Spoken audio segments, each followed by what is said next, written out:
Hello, and welcome to this Beyond Clean virtual conference. The speakers for today's conference, the sponsors for today's conference, and the Beyond Clean team are all so excited that you're here. If this is your first time joining us for a Beyond Clean virtual event, I want to call your attention to a couple of event functions.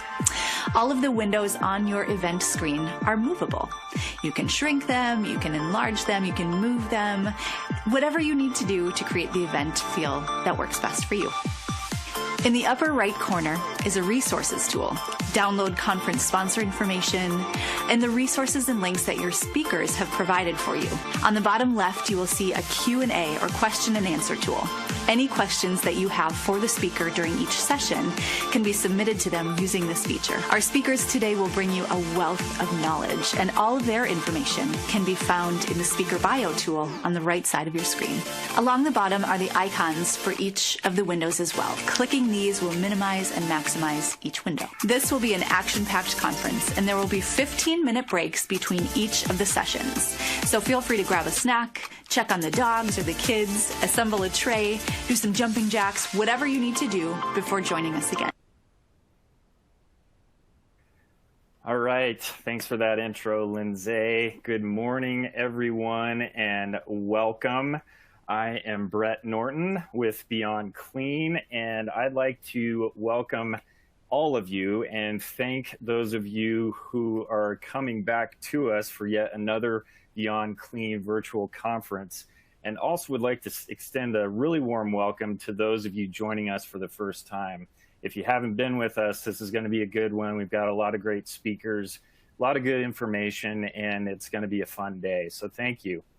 The title of today's conference is Trust the Process, Important Conversations about Process Monitoring. So throughout the day, we're going to be providing some tools and sustainable processes for you and your teams and your departments to really help things flow and go well for you. So hopefully we can get some tools pulled out for you, and it should be a good one. I'd like to thank our event sponsor, 3M, for making this day of education possible. And I'd also like to thank First Case for the collaboration for today's event. First Case, as many of you may know, is one of our sister companies. We are providing nursing credits through First Case. So thank you, and thank you, Melanie Perry, over there on the team, for all the work that you do. Wanted to also say that the CE credits will be available after the conference.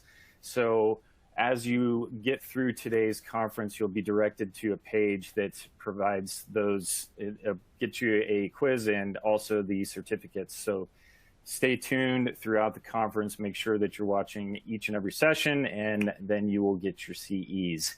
A little bit of housekeeping, because we are dealing with some technology and things aren't always perfect.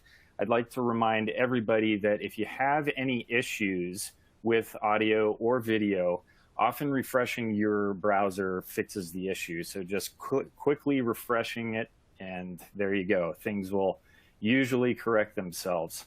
If not, you can always send a chat, and we'll see if we can help you on our side. We also have some, I just wanted to point out, as she did point out in the intro video, but I also want to make sure to reiterate that we have our bonus CE content available in the resource window. So if you want to pull some extra CEs from this, that's where it is. There's a how to access your CE certificate resource for obtaining the CE certificates. So please pull that up and take a look at that document as well. We also have sponsor-provided brochures and product information. I would also like to encourage the audience to send in your questions throughout the presentations today. We love Q&A, we love the interaction, and we will have time at the end of each session to answer some questions. So please feel free to send those in throughout the day today. All right, well, might as well get started. I'd like to invite you to sit back, relax, start that sterilizer load, and let's get rolling. Kicking off today's conference is Anna Gutierrez. Anna is a sterile processing educator at Texas Children's Hospital. She is an active advocate for sterile processing industry, for the sterile processing industry, and she is passionate about promoting patient safety initiatives. In her role, Anna works closely with quality and infection control departments to create simple to follow processes that help bridge the gap between quality and efficient processes. The title of her session is The Fantastic Four. We talked about this yesterday, which in our pre-conference interview, which is great. Fantastic Four: Sterile Processing, Operating Room, Quality, and Education. The Sterile Processing Department is a crucial part to every perioperative group. But within every perioperative department, there is also a need for quality improvement.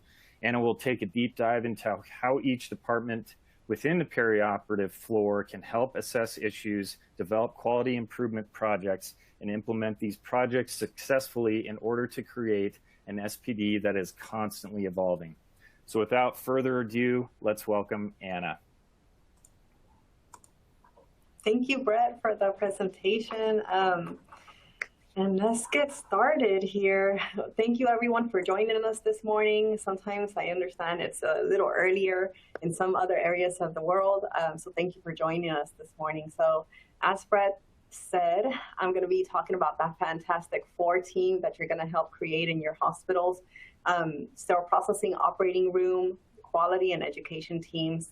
I think this is something that is great to have. And if you are able to successfully put this team together, there's unlimited potential to what you can really do in your department and in periop in general. So just a disclaimer here, the content of this webinar is based on current United States information, including regulations, standards, guidelines, and practices as of February 2022. Requirements in other countries may be different, and U.S. guidance may change in the future as well. Always consult product instructions for use and follow local laws and regulations.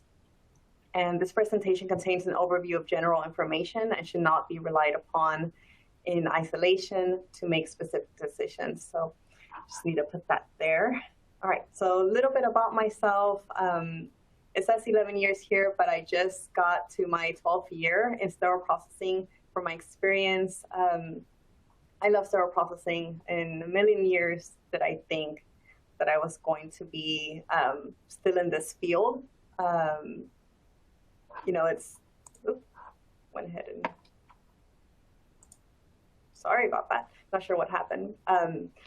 But absolutely love this field. I stayed in this field because of personal reasons with my family, and a little bit about my background. I have been a program director. I have been a regular technician working overnight.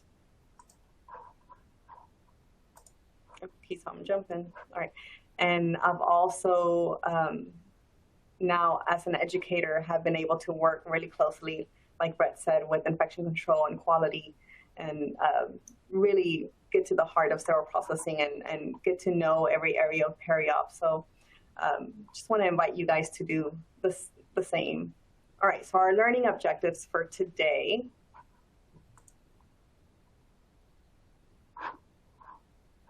So we're going to describe the roles of each department and identify the significance of each and how they can help improve processes within the sterile processing department. We're also going to be able to model practice quality improvement methods, identify perioperative areas of concern, and effectively communicate those needs. We're going to be able to assess sterile processing issues and create quality improvement projects to correct them. And by the end of this presentation, you should be able to support and sustain quality improvement projects. That is the goal for this webinar. Okay, so let's get started. I want to set the scene just like every action-packed movie does at the very beginning of the movie. You see a city or the world is in very bad shape, and you see the gloom and doom of what's going on, and then you have this superhero that you know is going to come forward. And so I just want to set that scene. It's very similar to what we go through in sterile processing every single day. So in our department, we have job duties or job descriptions that most hospitals have. And those expectations are that we know we know what infection control standards are in our department. Our leaders expect us to know and follow the IFUs. They expect us to know departmental processes, regulatory compliance, facility adopted policies and procedures. That's a given. What we don't realize is that when we get into this field, there's also other things that happen in peri-op and within the facility, because some of us have clinics as well. And so you might encounter issues from the operating room, such as no point of use processing. That's a very common one that we run into all the time. We have departmental issues such as outdated policies, or maybe our standards books and guidelines have been updated, and so we're trying to catch up with those standards. You also have isolated issues that you may run across, such as dirty trays, missing instruments, and sometimes even behavioral issues that you run across. And so, yes, we have our job duties, our job responsibilities that our leaders expect us to have, but then we have all of these things that kind of build up in our department and on ourselves. And if you're a leader, you have all of this on your shoulders that you have to figure out how to do. So one of the things that I specifically want to go through in this presentation is how do you effectively lead and still try to reduce the issues and the mistakes and all of the processes that should be happening? How do you keep them in line so that your facility, so that your peri-op department, your hospital is constantly at a quality level, and you have a handle on everything that's going on? How do you get to that point? So I'm going to talk a little bit about that, okay? All right, so every superhero team has a lookout post. You have a Batman that had his Bat Cave, and then you also had his butler that was always there backing him up. Very, very similar to what we're trying to do and build in this, with this project here. So this lookout post is going to be comprised of a team assembled to oversee processes and address issues before they occur or before they escalate.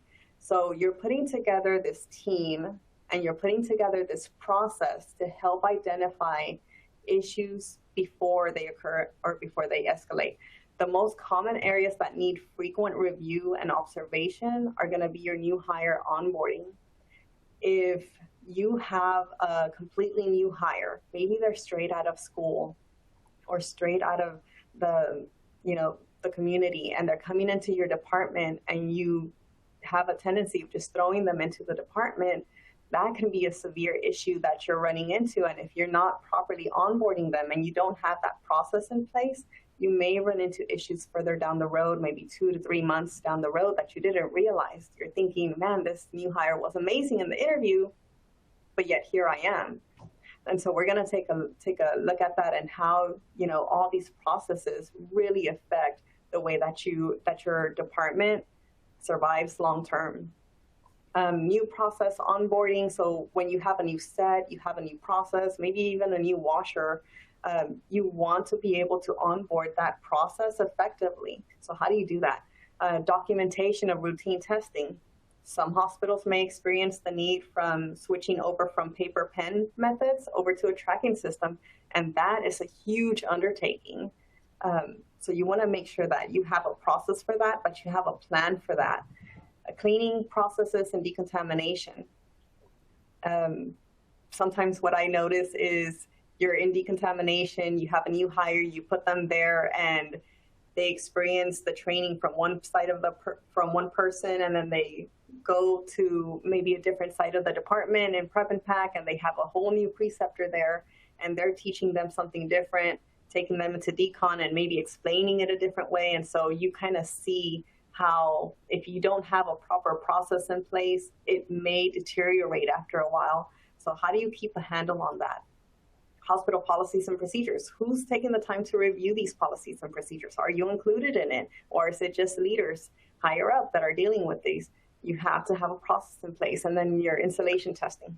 If you don't have these processes, things can happen. And then further down the road, you get to the spot where, how did we get to here?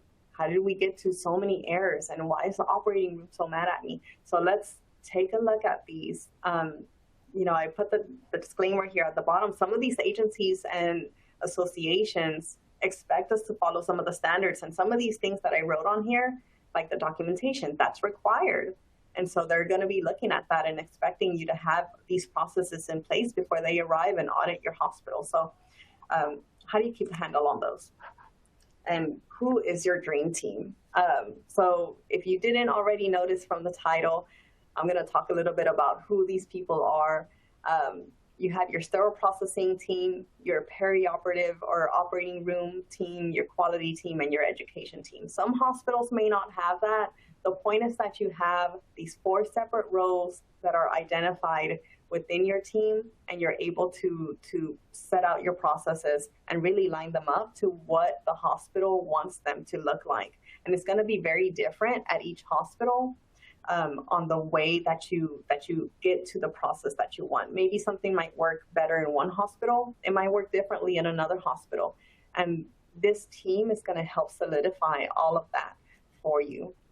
So your sterile processing leader, they're going to be responsible for setting goals and making sure that they're taking their team into accountability. So making sure that they're following the processes.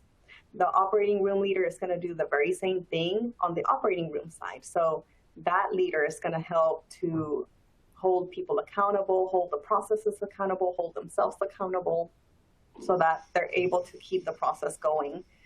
The quality team is going to help in doing audits or just doing follow-up, making sure that the areas where the managers can't be because they're putting out fires or they're so busy throughout the day, the quality team and education team are there to assist.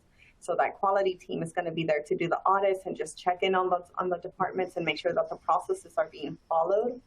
And then if there's anything that needs to be followed up on, they assist with that as well. And then you obviously have your education team, which is so important. If you don't have an education team, identify someone in your team that's willing to help, or maybe they're the go-to person already in your department. Have that person step in and help with that education side, or at least be able to speak to some of those processes while you're in this meeting with the rest of the team here. So obviously your education team is going to do the education planning, but they're also helping to do checkoffs. There needs to be a way to verify that your team understands the new process or the process that you're developing. And so putting this team together, it's easy, but it depends on how you speak to it. A lot of people will go up to their leader and say, hey, we need this. We need this team to be together, but they don't give them reasons. Or they're not comfortable in speaking up and saying, I think we need a way to communicate process improvement. How do we do that? Propose a team that's going to be there to make the changes. Describe the processes that you have broken. And really, if you're able to get data, hard data that is written down somewhere or collected some kind of way, if you're able to provide that information to your leaders and describe, we need this team, we need to be able to sit down and communicate the needs instead of just putting out the fires and patching up all these errors. This is the way that you're going to be able to do it, by collecting the data and presenting it to them this way and saying, this is why we need this team. We need to be able to collaborate together and join forces and really set out what should be according to the standard and according to the policies and procedures that we have here in this hospital. That should be enough for you to prove your point and for your leaders to say, you know what, yes, enough is enough, and we need to get to, an understanding that the processes need to improve. Every hospital has processes that they can improve upon. I don't like to sugarcoat things, and this is one of the best ways to do it. So here we go. So what is your superpower? So let's talk about this team a little bit more in depth and how you're going to be able to get everyone on board. Like I stated, some hospitals don't have educators. Some hospitals may not have a SPD manager or a SPD supervisor, but you have someone there that's the go-to person. So we want to identify all these roles. but by all means, if you have a person that is not labeled as a team lead or a supervisor in your department, get someone that's willing to participate on this team. Okay, so for all teams, you want them to be knowledgeable. Okay, you want them to be the go-to person. You have a go-to person in your department for a reason. They're the ones that keep up with their CEUs. They're the ones that keep up with the trends that are going on. They're the ones that are sitting here in these conferences for Beyond Clean. They're the ones that are really informed about what's going on. Pick that person or volunteer yourself if you're here and you want to be part of this change in your hospital. You want this person to be knowledgeable of agency standards as well, not just the policies within your hospital, but the agency standards that are out there. And not just for AAMI or ANSI. Check out ARN and ISO. Check out these other organizations that are there to help provide information and guidance to your department. Hospital policies and procedures, okay? And when I say this, you might be thinking, well, how am I gonna know everything? I'm not expecting you guys to know everything. This is why you have a team of professionals that's gonna be there to support you. The person in the operating room should be proficient at ARN and policies and guidelines within that area of the operating room. And then you and SPD, you should be proficient in what's going on with AAMI, the different standards that are going on. If you're watching these webinars and these conferences, you should have some kind of understanding of what's going on and the trends that are happening in SPD. And so you're able to speak to that a little bit more than the operating room leader that's there. That's why we create this team. Okay, and then obviously you want to know your hospital's policies and procedures so that you can abide by them. And when Joint Commission or when one of those agencies comes over and audits you, you're able to speak to those processes as well, and your team feels comfortable speaking to them as well. Okay, so before we get started in building this team, a couple of things that I do want to note, and these are just personal things that I saw when we created our team, is you want everyone to come with an open mind. What is the best way to keep staff compliant? Not because you're telling them what to do, but because they understand and they feel the need and urgency to perform that process correctly. How do you get them on your side? What solution will lessen patient-related issues? It's not about you and your feelings. It's not about the way that we feel when we're performing a process. Maybe that process isn't easy, but it's the right thing to do for our patients. So how do we get to a point where that's an automatic thing in our head? How do we get to a point where we're understanding, yes, I don't like this process, but it's the best process to take as a team. This is the decision that we're going to make because it's better for the patient. How do we get there? What is the workflow of the other departments? Sometimes when we bring up ideas, we may not realize that the other team, it may not work for them.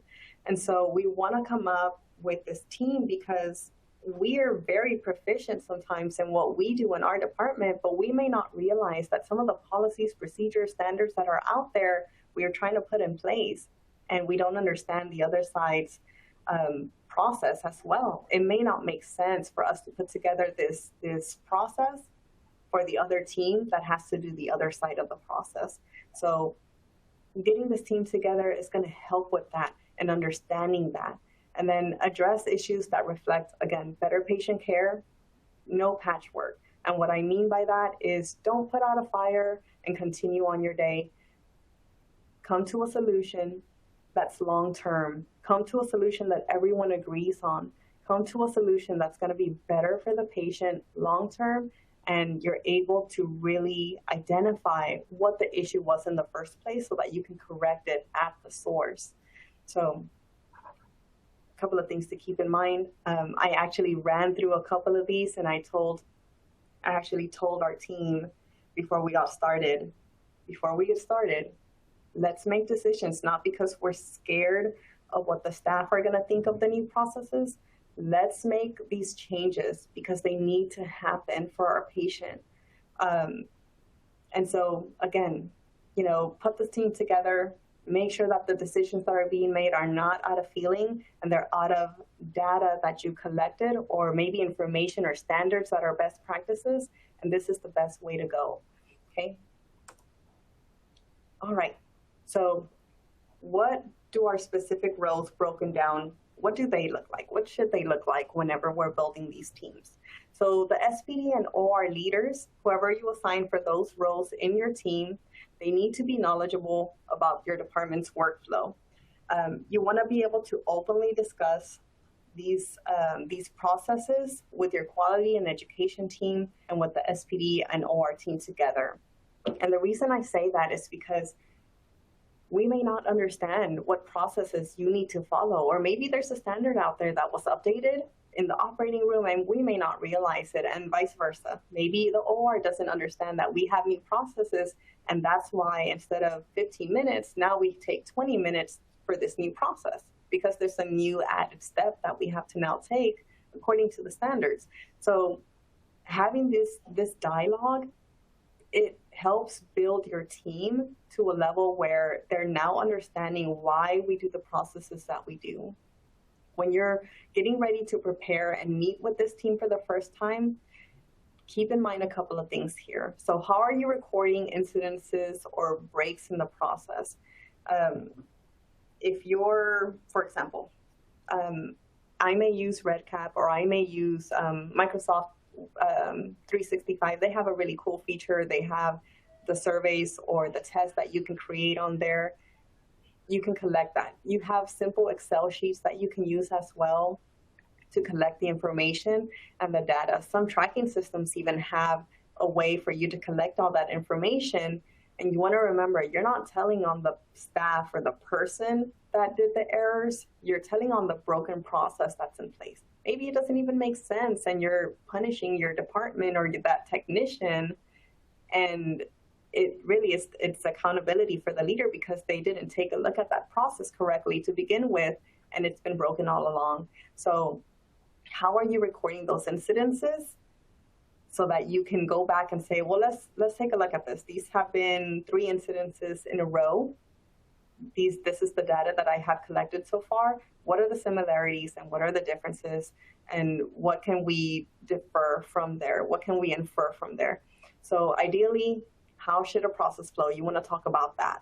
Okay, so when you come up with these are the 3 things, this is what happened. Maybe it's spraying, instruments not being sprayed at point of use. So what should that process have looked like? Right? So according to the policy and procedure that we have in our facility, this is what should have taken place. Did it actually take place? You want to ask yourself that.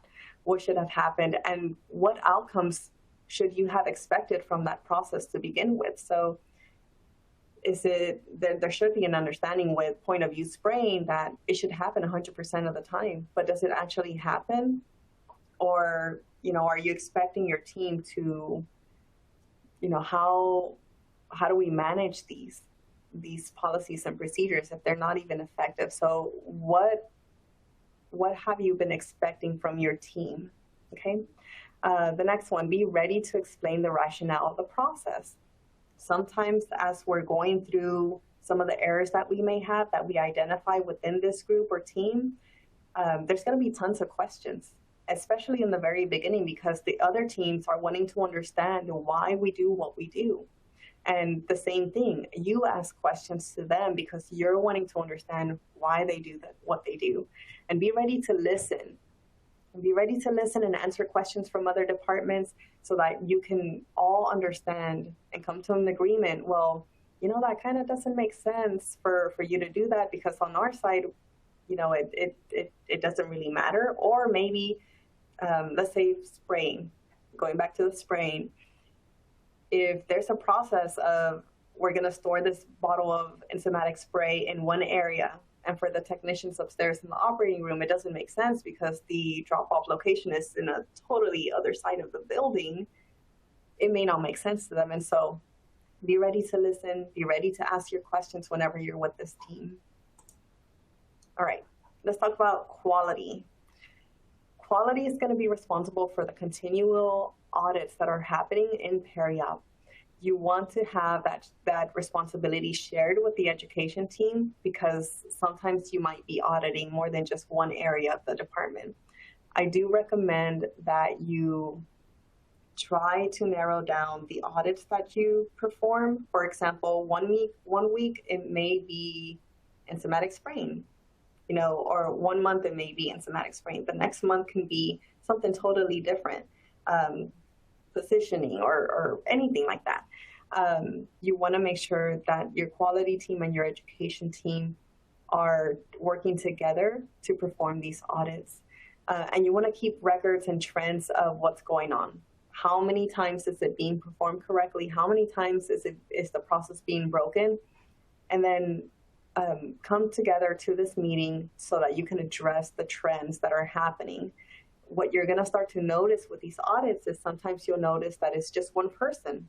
Sometimes it's just one operating room. Sometimes it's just one technician in SPD that's breaking the process. And so in those types of events, you can go back to just that one technician. You can go back to just that one room where it's happening. And you're able to really identify and pinpoint what the issue is.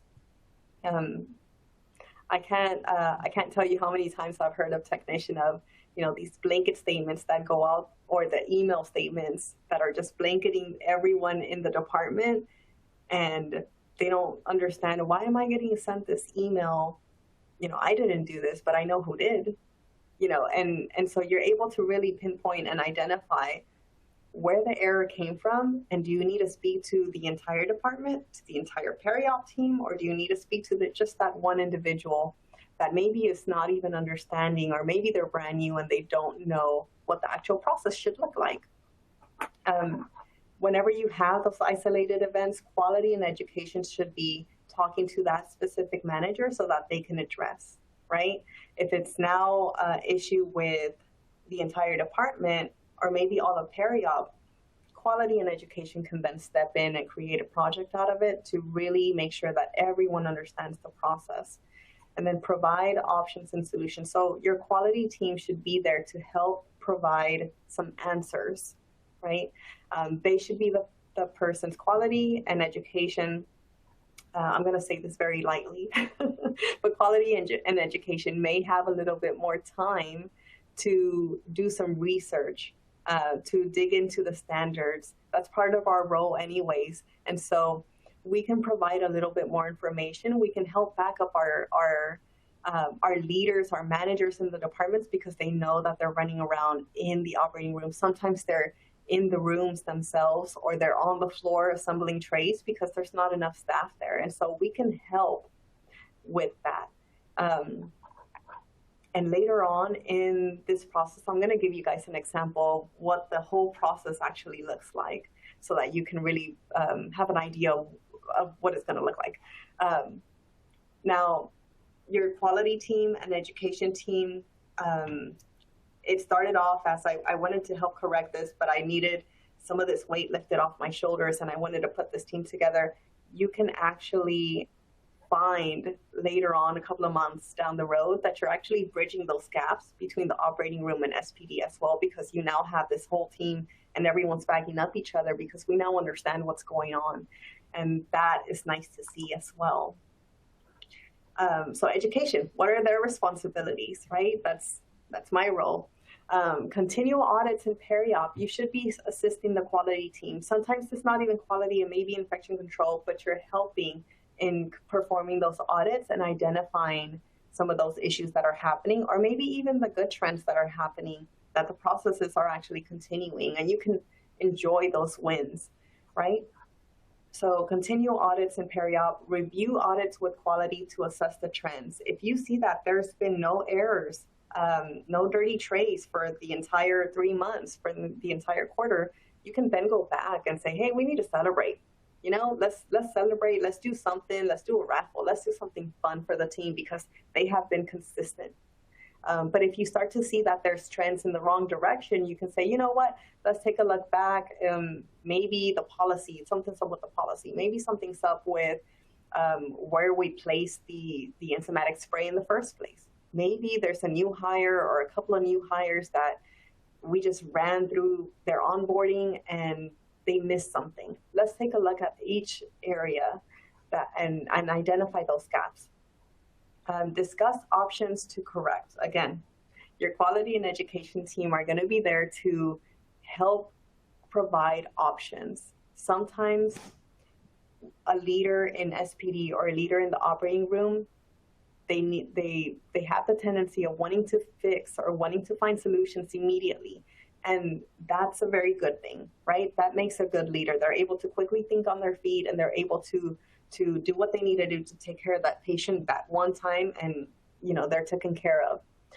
But will this happen again? Most likely. And so you want to go back, that leader wants to go back, and you want to share that information with your quality and education team and say, hey, you know what, we had this issue in SPD, we had this issue in the operating room, and I want to see if there's more to it than what I see, right?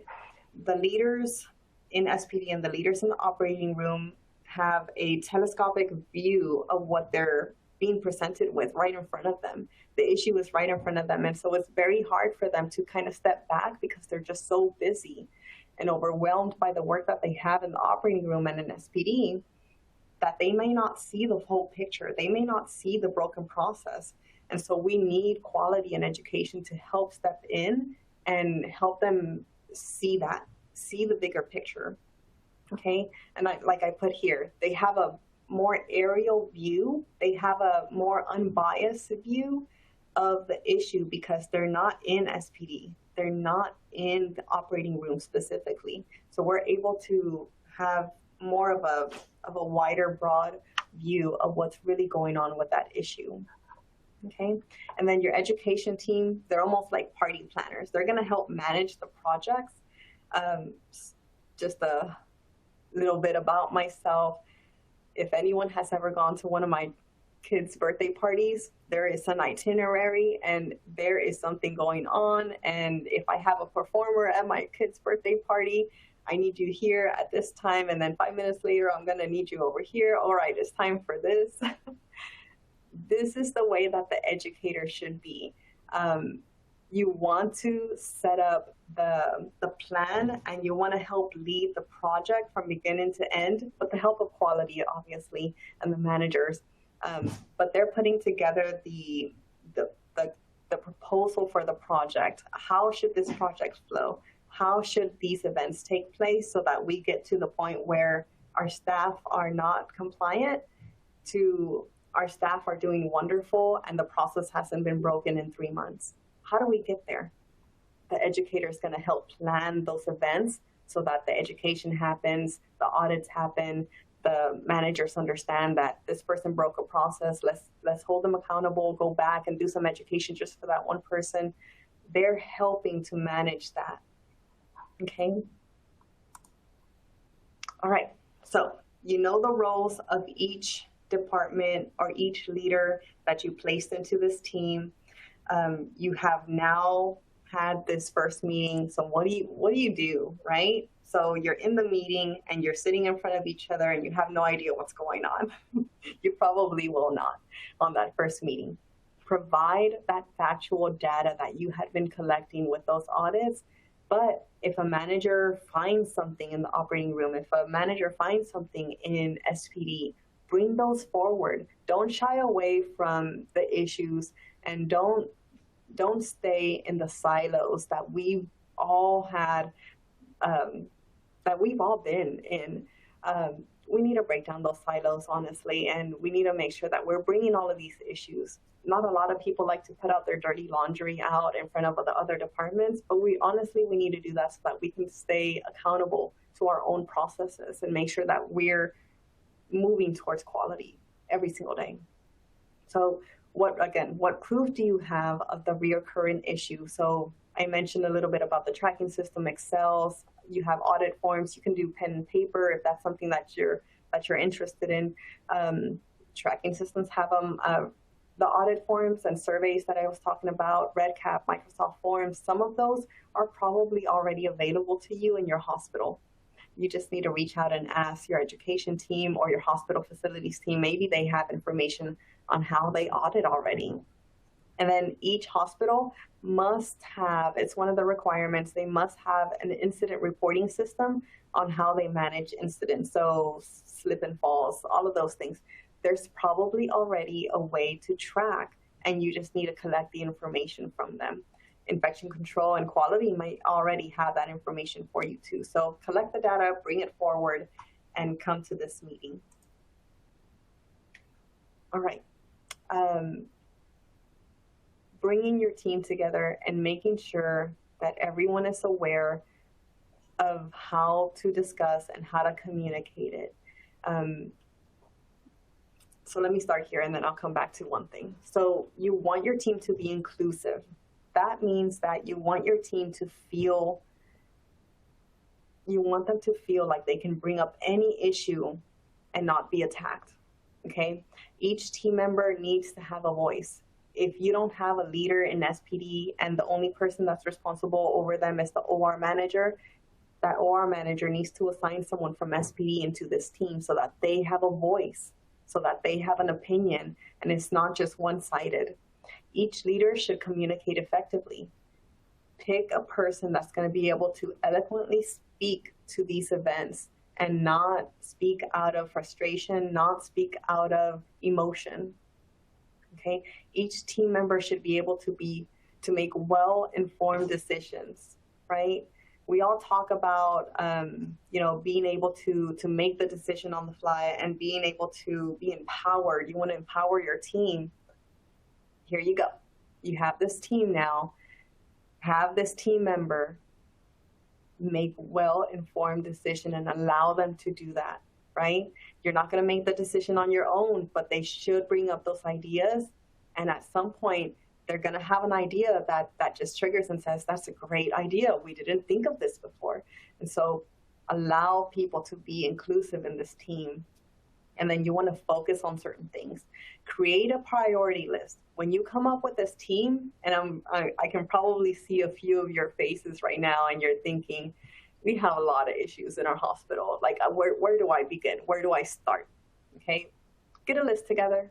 Get a list together with this team and identify which ones are going to affect or are affecting our patients directly. Which ones are the most important that you need to identify, and pick one. Only pick one, okay? The first time that I put this team together, I had some feedback from the leaders, and they just felt so overwhelmed.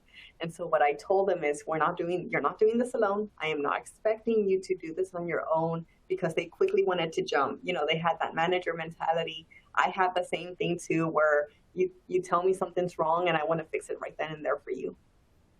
Slow down and write down that list and what is affecting our patients right now, right? And which is the worst one, and let's fix that one process together. Was the error, again, from a single person or from a group? If it's from a single person, you can go back and do the education, or the manager can speak to that person. But again, if it's a big issue on a wider scale, you can identify that as a group, and you can say, you know what, yes, that one person did that, but last month, the same issue happened. And it's almost like it's every 3 months. You might be able to identify that at that point now. And so very specifically, if it is an isolated issue, allow the manager to handle that one-on-one with that person. It may just be a misunderstanding, or maybe something didn't happen in onboarding. It can be as simple as that. All right. So now that you have that one thing, that one target, you have that one issue, describe the workflow, okay? Describe the current workflow. So what actually happened? So sometimes the manager will go in there and why is the sink not filled up correctly? Or why are these instruments not sprayed? What actually happened, right? So was it the manager? Was it the quality person or the educator who saw the event actually happening, or who heard about it first? Allow them to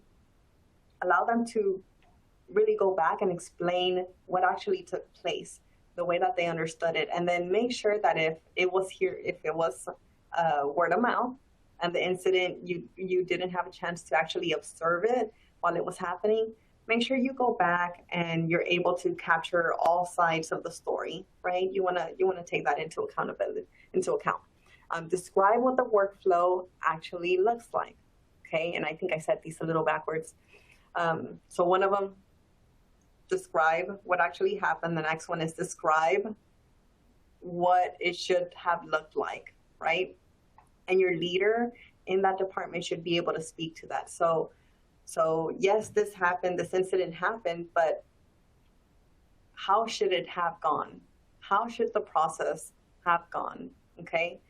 The educator or the leader should be knowledgeable about the process so that they can say, yes, that's the way, that's what's written in our policy. That's what the standard says. That's what should have took place, but this is what actually happened. Once you have all of that information, you want to go back and take a step back and as a leader say, well, how is the staff supposed to know that?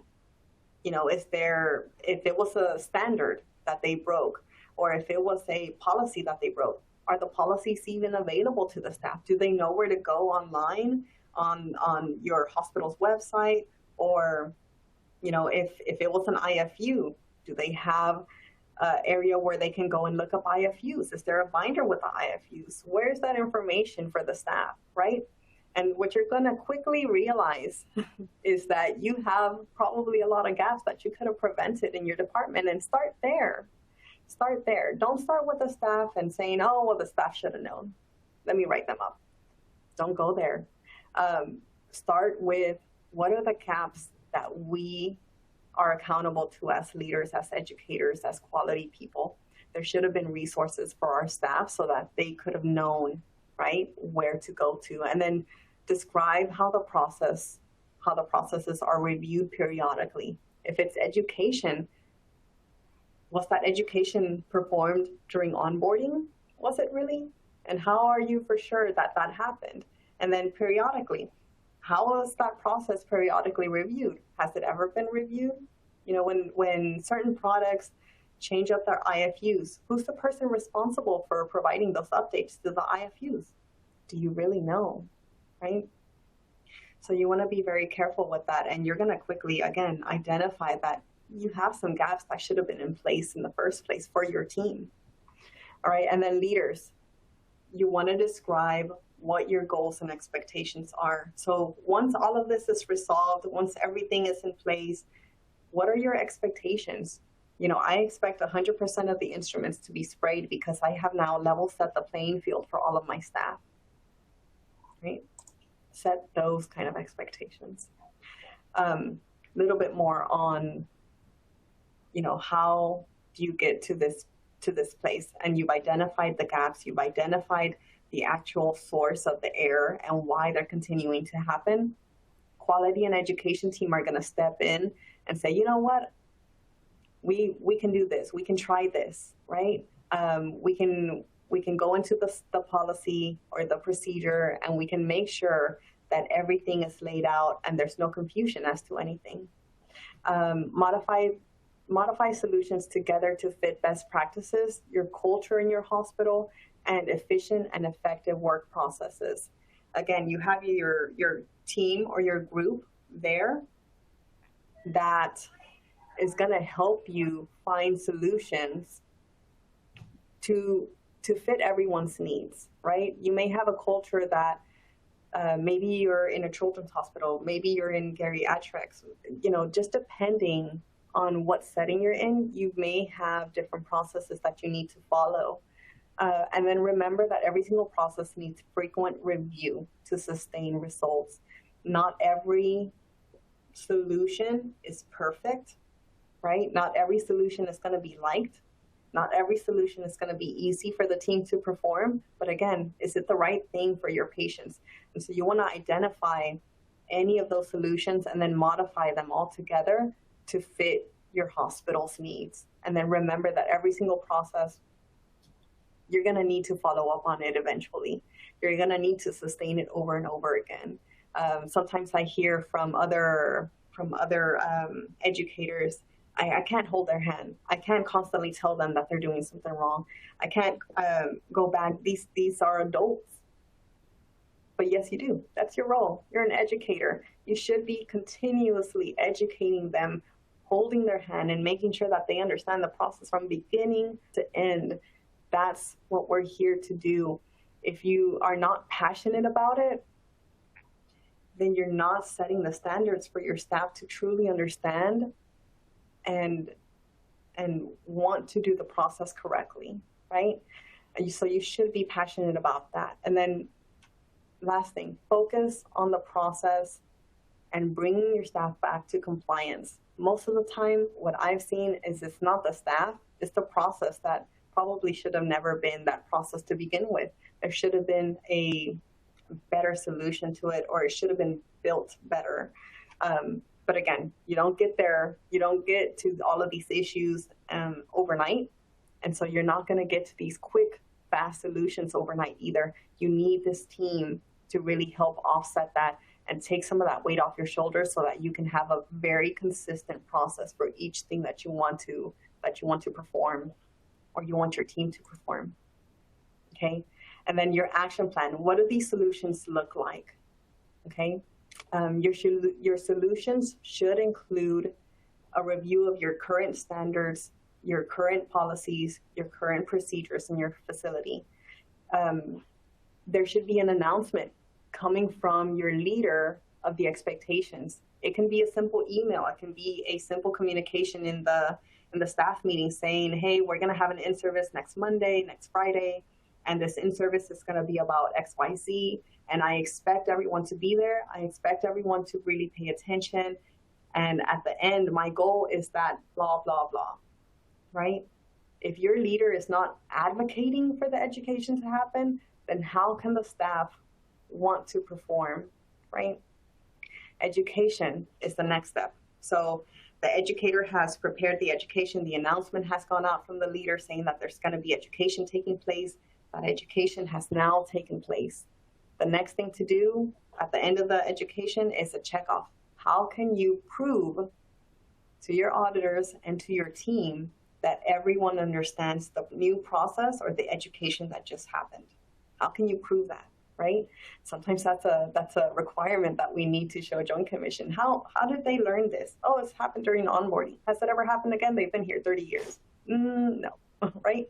So how are you checking off your staff that they are competent to perform that process? And then your quality team is going to follow up and do the audit, okay? And then they're going to report that audit or that report back to the leader saying, hey, 100% of your staff understood it, they answered the questions correctly, or they were able to show me how to actually walk through the process, or they spoke to me about the process and I checked them off.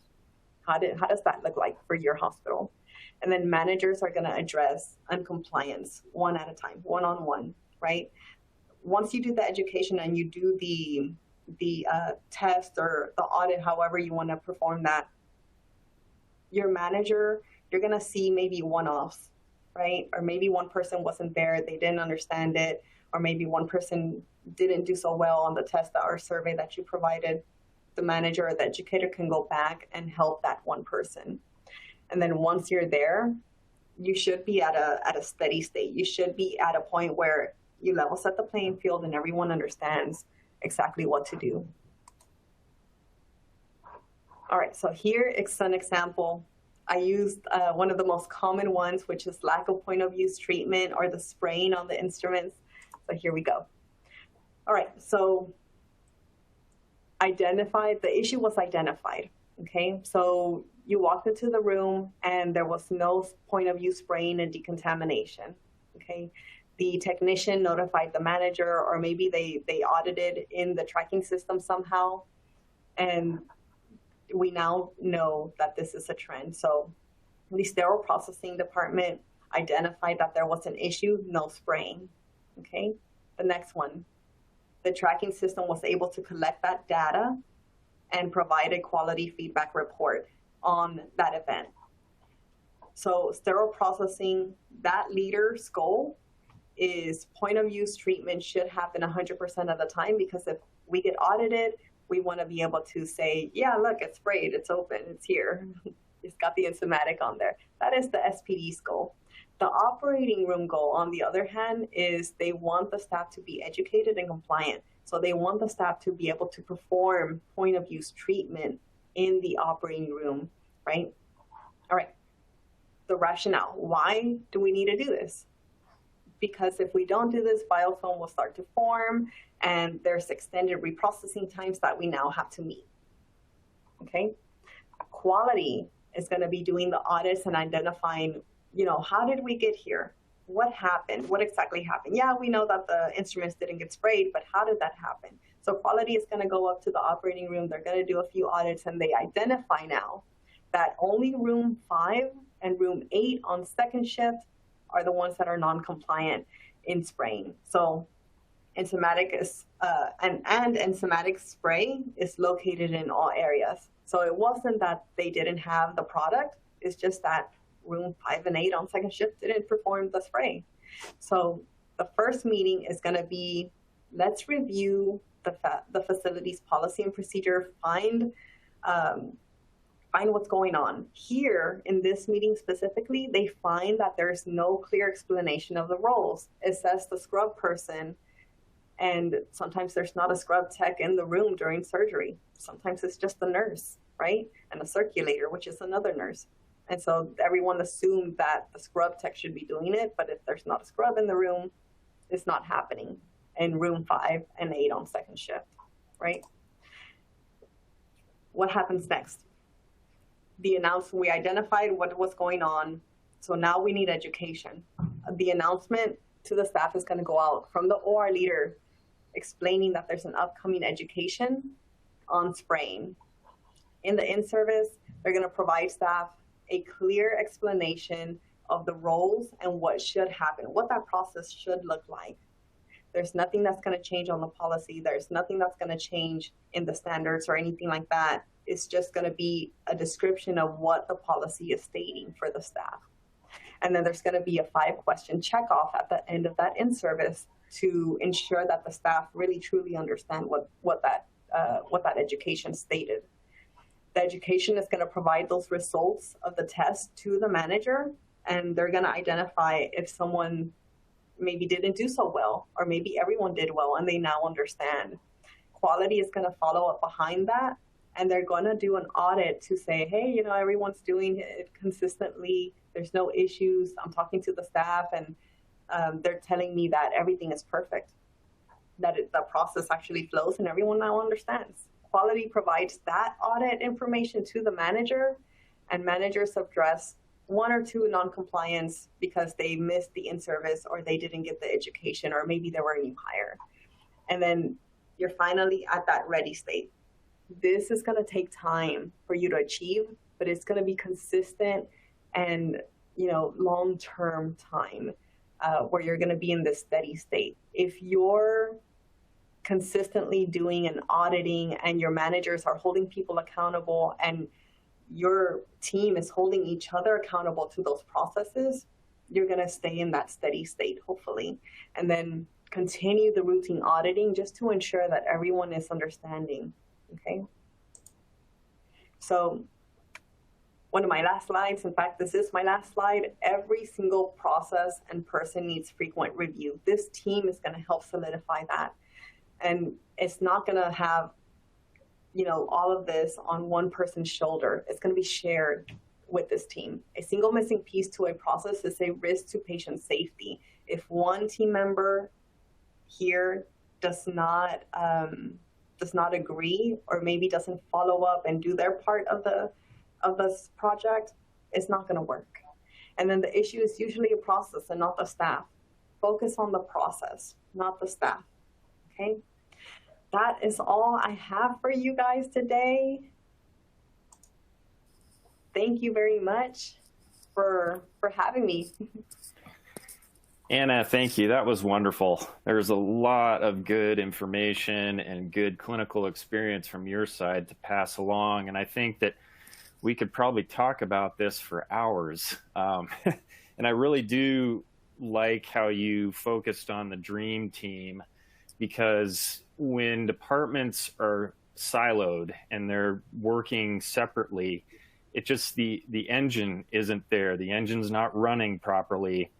And that's when the finger pointing starts, right? And I've been in facilities where a department doesn't know, say, for example, sterile processing doesn't know what nursing is doing and vice versa. And I just think it's just so important to have that collaboration and to be a team and to really work together and define a process that everybody understands. So really appreciate all that. We're going to be getting tight here on time, but I definitely want to get to a couple of questions because one of them, I think as I'm sure you know, Anna, and we've all talked about this at one point or another throughout the past couple of years, is staffing. And I think staffing can have a little bit of an impact on processes and process improvements when you're focusing on onboarding or you don't have enough people. And I think this question comes from Iris. I think during all of these challenges with short staffing, is it, leaders are doing staff duties and QA goes on the second and third priorities because they're just too busy to do QA. Do you have any insight or, I don't think that there's one solution for that, but I'm sure you may have seen some or experienced that yourself. Do you have any insight that you could lend our audience on that? Yes. So I hate excuses and I hate the verbiage of we're short-staffed. We're all short-staffed. That doesn't disqualify that you need to round on your staff. If your staff are not being rounded on, you're not making them feel special. You're not making them feel like they're important enough for you to check in on them. And not just on the processes, on them specifically. Like, how are they doing? Are you okay? Are you keeping afloat? Focus on just one thing at a time. It may take me 15 minutes to go down to the department, check out what's going on. And if it's just that one process that I'm looking into in decon, maybe, that's all I'm doing for the day. And then I'm going back and saying, hey, everything was perfect. Or, hey, I saw this. It doesn't take that much time out of your day as long as you're consistent. The point is that you're consistent with doing these audits, and it only takes one person sometimes to do these audits. And going back to, if you are short-staffed, how are you communicating that to the people that are scheduling these cases, right? If your team doesn't realize that you only have 3 sets and they're scheduling 4 of those cases, something's broken there. Right. Well, and I think, too, that if you have the really good defined processes, it does help alleviate some of those staff shortages because you can kind of fill the gaps, as you said in your presentation, with well-defined processes. So, and focusing on one thing at a time and not trying to juggle too many things at once is great insight and great information. We'll try and fit in one more question. This one has a couple built into it. How do we implement the education and understanding of everyone's role in this leadership team? Often an educator is assigned to SPD and the OR. Then there is the quality leader who really doesn't understand either side. How does this lock in place?